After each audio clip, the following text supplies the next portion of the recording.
आजकल देश और दुनिया में बाबाओं का खूब जलवा है।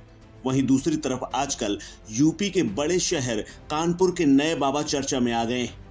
बाबा का नाम है करौली बाबा, लेकिन इनका असली नाम है संतोष सिंह भदौरिया। करौली बाबा उर्फ संतोष सिंह भदौरिया पर आरोप है कि उनके चेलों ने नोएडा के डॉक्टर पर हमला कर दिया। हमले में डॉक्टर बुरी तरह घायल हो गए, उनका सिर तक फोड़ दिया गया। इस पूरे मामले में अब कानपुर पुलिस ने एफआईआर दर्ज कर ली है और उसमें बाबा को भी नामजद किया है, साथ ही उनके कुछ गुर्गों को भी। तो आइए आपको बताते हैं कौन है ये करौली बाबा जो कभी संतोष सिंह भदौरिया हुआ करते थे और जेल तक जा चुके हैं। संतोष सिंह भदौरिया मूल रूप से उन्नाव के 12 सगवर के रहने वाले हैं। वो कभी किसान नेता हुआ करते थे। 1989 से किसान यूनियन में कार्यकर्ता रहे। संतोष सिंह पर जमीनों पर अवैध कब्जा करने का भी आरोप लग चुका है। उस पर एक चर्च की जमीन पर अवैध कब्जा करने का आरोप, उसके खिलाफ हत्या का मुकदमा भी दर्ज है।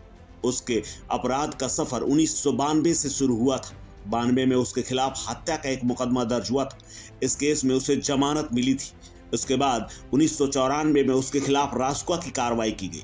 1994 में संतोष भदौरिया और उसके साथियों के खिलाफ गाली गलौज, मारपीट और आपराधिक धाराओं में मुकदमा दर्ज हुआ था। इसके बाद संतोष के खिलाफ 1995 में 12 में एक एफआईआर हुई थी।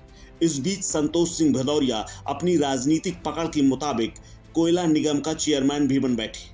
सबसे पहले उसने शनि भगवान का मंदिर बनवाया, कुछ जमीन खरीदी और कुछ पर उसने करौली आश्रम शुरू कर दिया।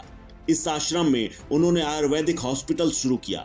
इसके बाद उन्होंने यहाँ पर कामाख्या माता का मंदिर बनवाया। उनका आश्रम 14 एकड़ से ज्यादा जमीन पर फैला हुआ है। करौली बाबा संतोष सिंह भदौरिया पर आरोप है कि उसने विधनु में भूदान पट्टा के सरकारी दस्तावेजों में हेरफेर करके आश्रम खोला है और उसी की आड़ में पूरी ठगी का एक रैकेट चलाता है। स्थानीय लोगों की माने तो बाबा से मिलने के लिए हजारों रुपए की वसूली होती है। साथ ही एक बार एक सवाल और उस आश्रम में जाने के लिए 100 रुपए की पर्ची तक कटानी पड़ती है। हालांकि अब नोएडा के डॉक्टर पर हमला कराकर बाबा बुरी तरह फंस चुके हैं और पुलिस की गिरफ्त में कभी भी आ सकते हैं, क्योंकि उनका नाम एफआईआर में नामजद है। इस खबर में फिलहाल इतना ही। अपडेट्स के लिए बने रहिए वन इंडिया हिंदी के साथ।